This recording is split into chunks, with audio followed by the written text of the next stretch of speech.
Have you ever watched sugar dissolve in your morning coffee? Those tiny crystals disappearing into the dark liquid, turning bitterness into something warm and comforting? It is such a simple pleasure, isn't it? Just a spoonful, maybe two, and suddenly your day feels a little brighter. But have you ever stopped to wonder about those crystals? Where did they come from? How did something so sweet become so essential to our lives that we barely notice it anymore? Right now, as you listen to these words, millions of people around the world are doing exactly what you might have done this morning. They are stirring sugar into their tea. They are biting into a pastry dusted with powdered sweetness. They are reaching for a cold drink, not thinking twice about what makes it taste so good. We consume it without question. We crave it without understanding why. And we rarely ask ourselves how this tiny white crystal came to rule our taste buds and shape our world. But here is something that might surprise you. That innocent sweetness hiding in your pantry? It has a story darker than the strongest coffee. A story written in blood and tears. A story of empires built and lives destroyed. Today, I want to take you on a journey. We are going to travel from tropical islands where sugarcane first grew wild, to the plantations where millions suffered, to the supermarket aisles where sugar hides in almost everything we eat. We will see how something so sweet created something so bitter. And by the end, you will never look at that sugar bowl the same way again.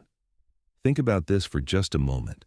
What if I told you that sugar was once more valuable than gold, that wars were fought over it, that it changed the course of human history more than almost any other substance?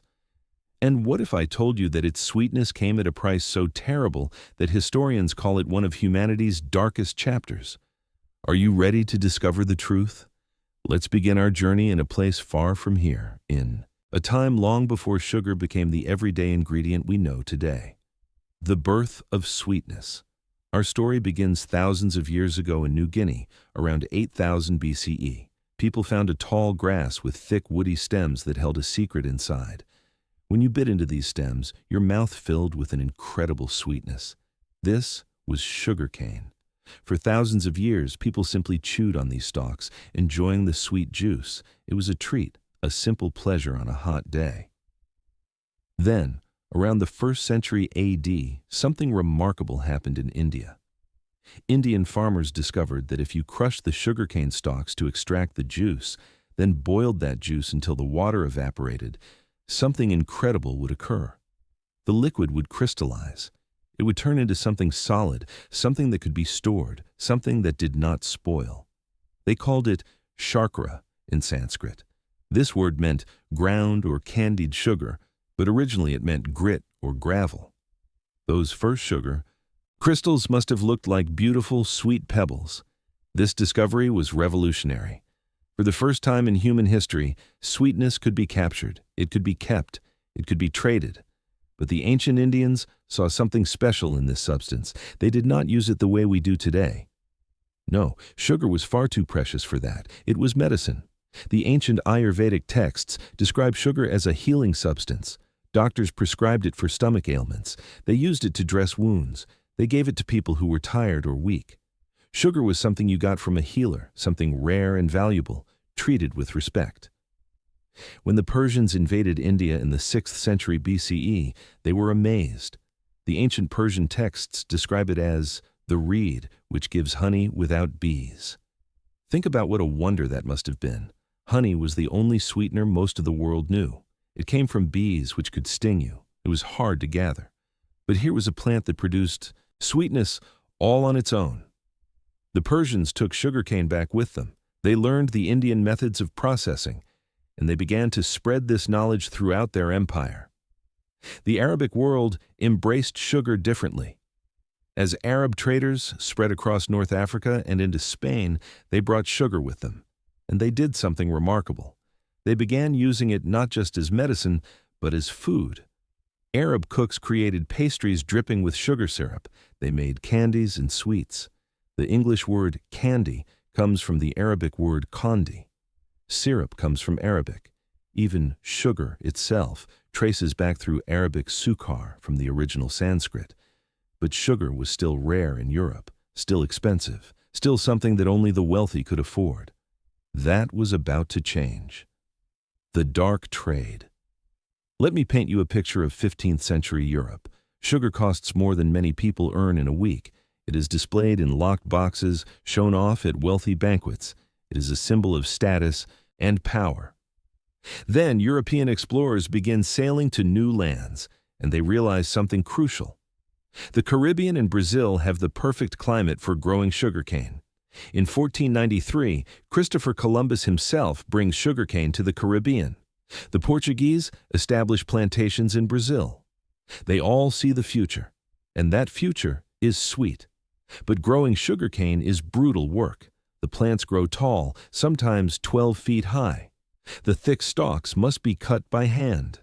The cutting season is relentless. You must process sugarcane immediately or the juice inside spoils. This means working day and night, working in tropical heat, working with dangerous machinery that crushes the cane. At first, colonizers tried to force indigenous peoples to work these plantations, but European diseases devastated entire populations. The plantations needed workers desperately. So the Europeans turned to Africa. What followed was one of the greatest crimes in human history. Between the 16th and 19th centuries, somewhere between 10 and 12 million African people were captured, chained, and transported across the Atlantic Ocean. This was the Middle Passage. 15 to 25% never reached the other side. They died in overcrowded, disease-ridden ships. Those who survived faced something even worse.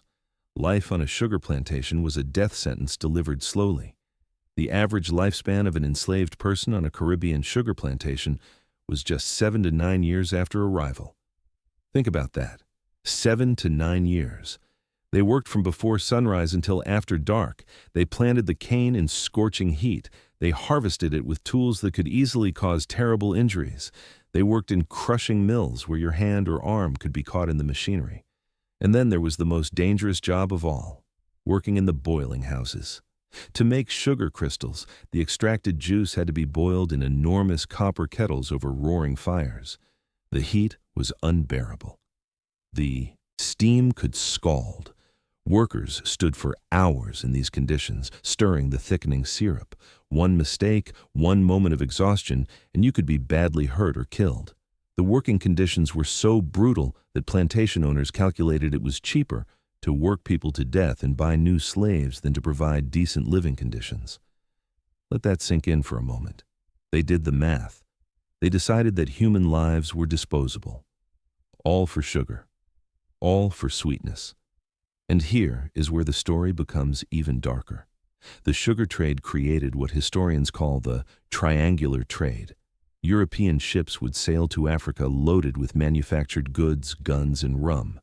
They would trade these goods for enslaved people. Then they would sail to the Americas, where they would sell them to plantation owners. The ships would then load up with sugar and sail back to Europe.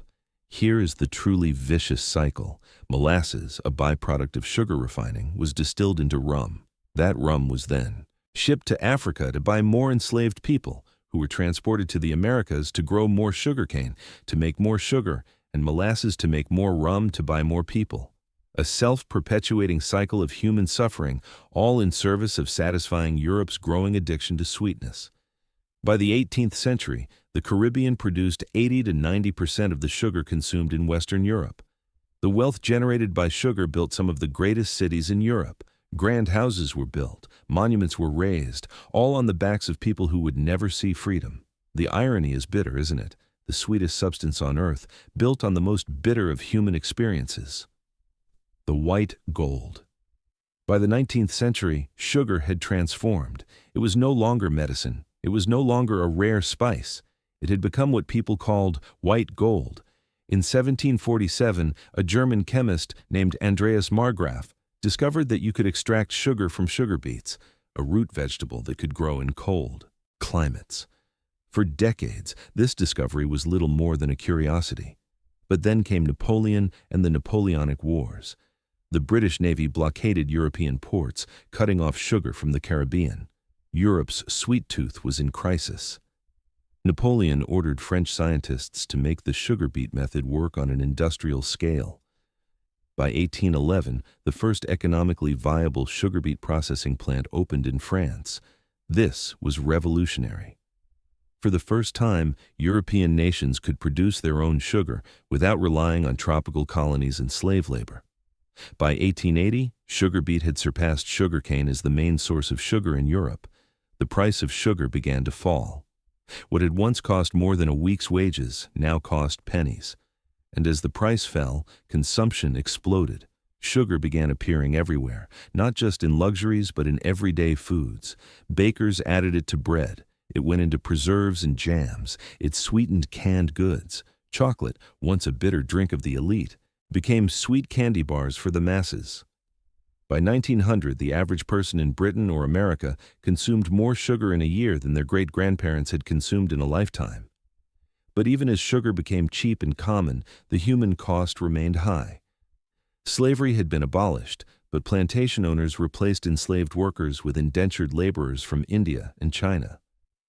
Between 1835 and 1917, over 1 million Indian indentured workers went to sugar plantations. They worked under harsh conditions. They were often cheated out of their wages. Many died far from home, buried in unmarked graves. The sweetness in European and American cups still tasted of human suffering. The question we must ask ourselves is this: why? Why did humanity cause so much pain for something as simple as sweetness? The science of craving. To understand this, we need to talk about something written into our very biology. The human brain is hardwired to seek out sugar. For millions of years, our ancestors lived in a world where calories were scarce and sweetness was rare. When they found ripe fruit, their brain rewarded them with pleasure. The sweet taste signaled concentrated energy. Sugar provides quick calories, and in a world where starvation was a constant threat, those calories meant survival. Evolution shaped us to crave sweetness. When sugar hits your tongue, special receptors send signals to your brain. Your brain releases dopamine, the same neurotransmitter involved in all pleasures. You feel good. You want more. This made sense when the only sources of sugar were occasional wild fruits or rare honey. But now we live in a world where sugar is everywhere. When you eat sugar, especially in large amounts, your brain's reward centers light up in patterns that look remarkably similar to drug addiction. This does not mean sugar is exactly like cocaine, but it does mean that sugar has a powerful effect on our brain chemistry. Sugar affects our entire body in ways we are still discovering. When you eat a lot of sugar regularly over time, something starts to go wrong. Your cells become less responsive to insulin. This is called insulin resistance, and it is the beginning of a cascade of health problems. Excess sugar consumption has been linked to obesity. When you consume more calories than you burn, especially from sugar-rich foods and drinks, you gain weight. Sugar, particularly fructose, is processed differently by your body than other nutrients. Much of it goes straight to your liver, where it can be converted into fat. The links between high sugar consumption and type 2 diabetes are significant.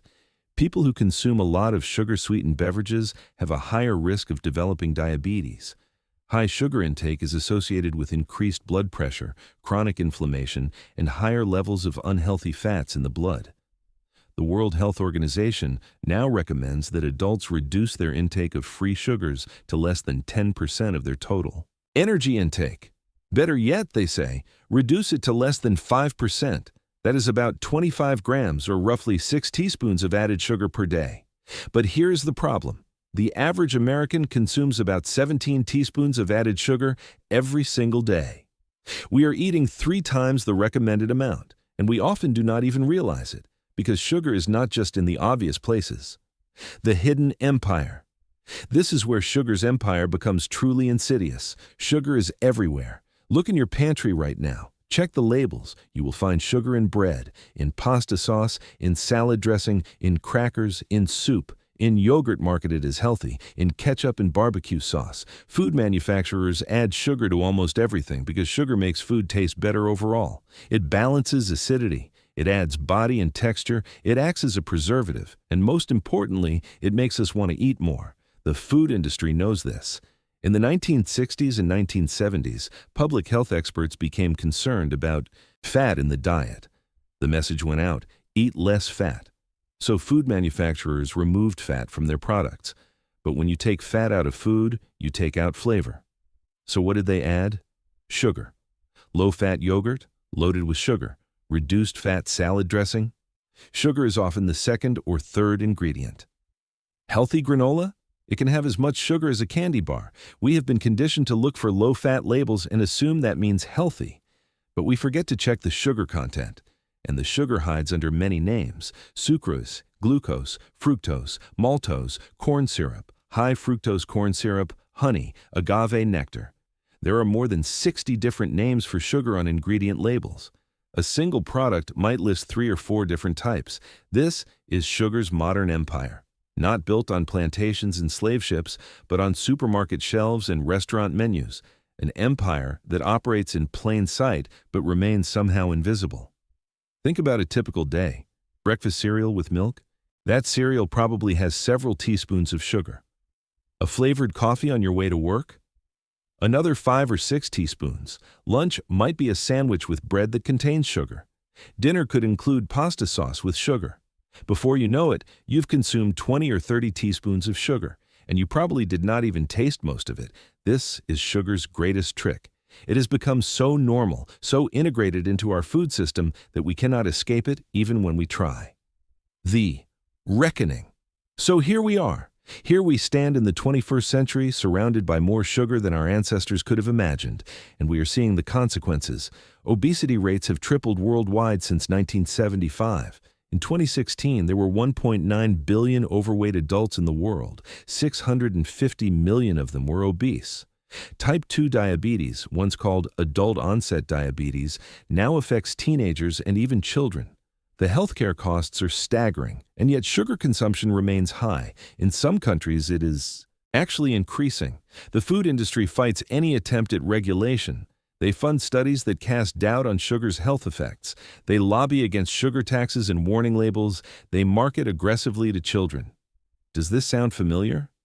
It should. It is the exact same playbook that the tobacco industry used for decades. But here's something important. This is not about shame. This is not about making you feel guilty for enjoying something sweet. The problem is not that sugar exists. The problem is the quantities we consume and the way it has saturated our entire food system. But there is hope. Because now we know. Now we understand. Some countries are taking action. Mexico introduced a tax on sugary drinks in 2014. Consumption dropped by 12%. Chile requires warning labels on foods high in sugar. The United Kingdom implemented a sugar levy on soft drinks. Manufacturers responded by reformulating their products. These are not perfect solutions, but they are steps in the right direction. More people are waking up to the reality of hidden sugars. More parents are reading labels. More schools are removing sugary drinks from cafeterias. The conversation is changing. Slowly. But it is changing. And on a personal level, there are things each of us can do. We can cook more at home. We can read labels for sugar content in all its forms. We can choose water or unsweetened tea instead of soft drinks. We can enjoy desserts mindfully, as occasional treats rather than daily necessities. This is not about perfection. This is about awareness, about making choices with our eyes open. The bittersweet truth. So let me take you back to where we started. Back to that cup of tea or coffee. Back to the moment when sugar dissolves and disappears. Can you see it differently now? Can you taste the history in that sweetness? The ancient Indian farmers who discovered crystallization. The Persian traders who marveled at honey without bees. The millions of enslaved people who suffered in Caribbean heat. The Industrial Revolution that made sugar cheap. The modern food industry that has woven sugar into everything we eat. The health crisis we are facing now. This is the dark truth behind sugar's sweet empire. It is a story of human ingenuity and human cruelty, of scientific discovery and corporate manipulation, of evolution working against us in a world of abundance, of pleasure and addiction, of visible sweetness and invisible harm. But it is also a story that is not finished yet. We are still writing it, right now. Every time we reach for something sweet or choose not to, every time we read a label or ask questions, every time we demand better from food manufacturers, we can create a world where sugar returns to being what it perhaps should have always been. Not something that dominates our diets and damages our health, not something built on suffering, but simply something pleasant, something to be enjoyed occasionally, mindfully, as one of life's small pleasures, rather than a requirement for every meal. Something sweet that leaves no bitter aftertaste. So the next time you hold that warm cup in your hands, remember this story. Remember where those crystals came from. Remember what they cost. And then decide for yourself what role sugar will play in your life, because that choice, my friends, is entirely yours to make. I will leave you with one question to think about. If you could travel back and speak to those ancient Indian farmers who first crystallized sugar, what would you tell them? Would you warn them about what their discovery would become? Or would you thank them for the gift of sweetness, even knowing the price the world would pay? I would love to hear your thoughts.